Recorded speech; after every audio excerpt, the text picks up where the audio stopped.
Le jeûne qui me plaît, est-ce qu'il ressemble à cela? Est-ce une façon correcte de vous faire petit devant moi? Pencher la tête comme un roseau, mettre un habit de deuil, se coucher dans la poussière. Est-ce que vous appelez cela un jeûne, un jour qui me plaît? Voici le jeûne qui me plaît. Libérer les gens enchaînés injustement. Enlever le joug qui pèse sur eux. Rendre la liberté à ceux qu'on écrase. Bref, supprimer tout ce qui les rend esclaves. C'est partager ton pain avec celui qui a faim. Loger les pauvres qui n'ont pas de maison. Habiller ceux qui n'ont pas de vêtements.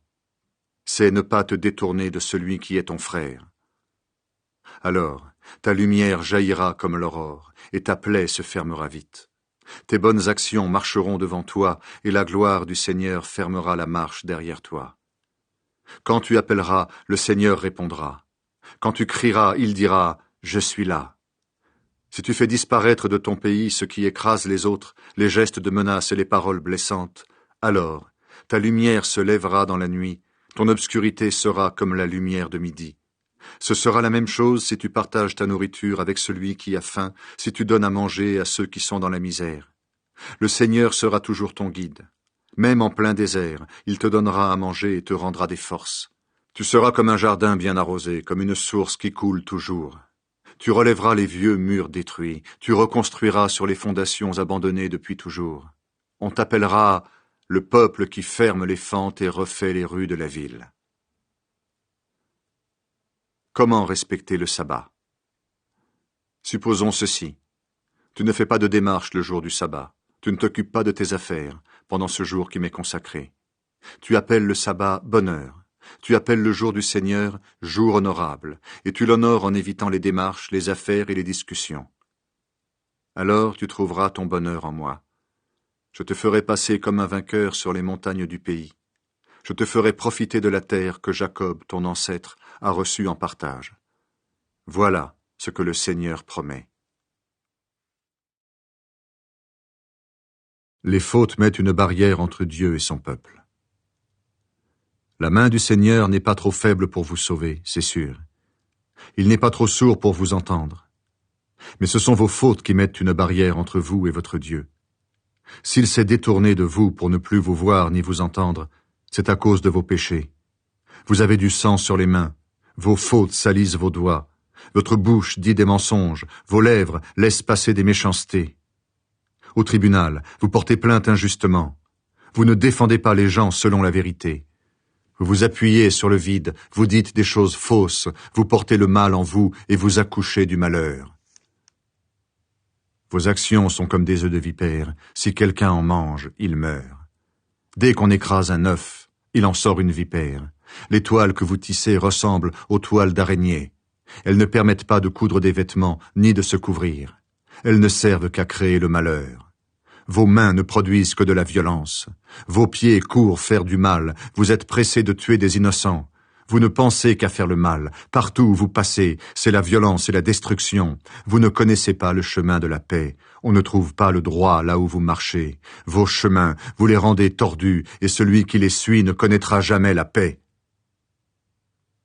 Le peuple de Dieu reconnaît ses fautes. C'est pourquoi Dieu n'agit pas en notre faveur et ne nous rend pas justice. Nous espérions la lumière, et nous sommes dans le noir. Nous attendions le lever du jour, et nous marchons dans la nuit. Nous avançons comme des aveugles le long d'un mur. Nous cherchons notre chemin comme des gens qui ne voient pas clair. En pleine journée, nous perdons l'équilibre comme à la tombée de la nuit. Nous sommes en bonne santé, mais nous ressemblons à des morts. Nous grognons tous comme des animaux sauvages, nous gémissons sans cesse comme des colombes. Nous espérions que Dieu agirait, mais il ne se passe rien. Nous attendions qu'il nous sauve, mais il reste loin de nous. Oui, Seigneur, nous t'avons souvent désobéi. Nos péchés nous accusent. Nous pensons sans cesse à nos révoltes, nous connaissons bien nos fautes. Seigneur, nous t'avons désobéi, nous t'avons trahi, nous avons fui loin de toi, notre Dieu. Nous parlons seulement d'écraser les autres et de nous révolter. Notre cœur et notre tête sont pleins de mensonges.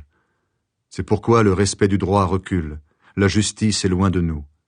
Sur la place du marché, la sincérité est près de tomber, l'honnêteté n'y entre plus. Oui, la sincérité a disparu, et celui qui veut rester honnête se fait tout arracher. Le Seigneur va agir. Le Seigneur a vu tout cela. Il a trouvé que l'absence de droit était une mauvaise chose. Il a vu que personne ne réagissait. Il a été surpris que personne ne fasse quelque chose. Alors il a décidé d'agir lui-même, et c'est sa justice qui lui en a donné la force. Il a mis la justice comme vêtement de combat. Il a posé sur sa tête le casque du salut. Il s'est couvert de l'habit de la vengeance. Le vêtement qui l'enveloppe, c'est son ardeur à combattre. Il rendra aux gens ce qu'ils ont mérité. Sa colère est pour ses adversaires, la punition est pour ses ennemis, même pour les pays lointains. Alors, de l'est à l'ouest, tout le monde respectera le nom du Seigneur. Tous respecteront sa gloire.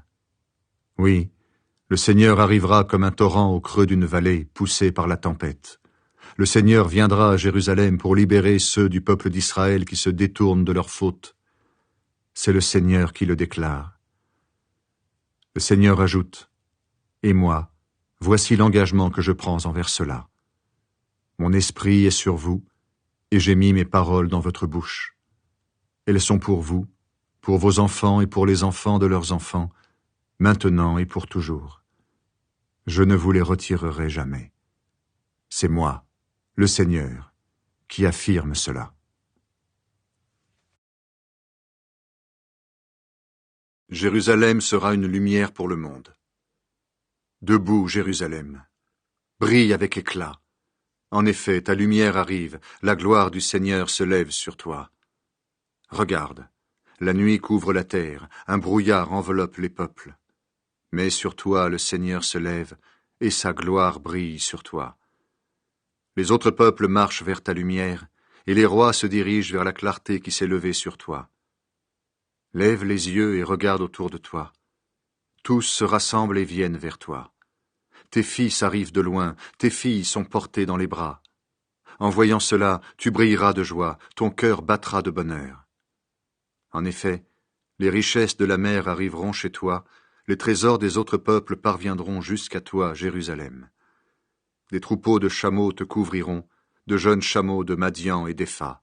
Ils viendront tous de Saba. Ils apporteront de l'or et de l'encens, et ils chanteront devant tous la louange du Seigneur. Le Seigneur dit, les troupeaux de Kédar se rassembleront chez toi. Tu pourras utiliser les béliers de Nébaïoth pour tes cérémonies. On les présentera sur mon autel, et ce sacrifice me plaira. J'honorerai ainsi la beauté de mon temple. Qui sont-ils, tous ces gens qui volent comme un nuage, qui ressemblent à des colombes rentrant dans leur nid? Les pays éloignés m'attendent avec espoir. Les grands bateaux avancent en tête pour ramener tes enfants de très loin avec leur argent et leur or. Ils viennent me rendre gloire à moi, ton Dieu, le Dieu saint d'Israël qui te fait cet honneur. Le Seigneur dit à Jérusalem, des étrangers reconstruiront tes murs, leurs rois seront à ton service. Dans ma colère, je t'avais frappé, mais dans ma bonté, je te montre mon amour. Tes portes seront toujours ouvertes, on ne les fermera ni le jour ni la nuit. Alors on fera entrer chez toi les richesses des autres peuples, ainsi que leurs rois, l'un après l'autre. Le peuple ou le royaume qui refusera de te servir disparaîtra. Ces peuples-là seront complètement détruits. Les beaux arbres qui font la fierté du Liban, les différents bois de construction arriveront chez toi, Jérusalem. Ils feront la beauté de mon lieu saint. Ainsi, je rendrai glorieux l'endroit où je suis présent. Ceux qui t'ont fait souffrir durement s'approcheront de toi en baissant la tête. Tous ceux qui t'ont méprisé se mettront à genoux à tes pieds. Ils t'appelleront la ville du Seigneur, la Sion du Dieu saint d'Israël. Tu étais abandonné, on te détestait, et personne ne passait chez toi. Maintenant, je te rendrai magnifique pour qu'on se réjouisse à cause de toi de génération en génération. Tu te nourriras du lait des autres peuples, tu mangeras les richesses de leurs rois. Alors tu reconnaîtras ceci. Ton Sauveur, c'est moi, le Seigneur. Ton Libérateur, c'est le Dieu puissant de Jacob. À la place du bronze, je ferai venir de l'or. À la place du fer, je ferai venir de l'argent. À la place du bois, je ferai venir du bronze. À la place des pierres,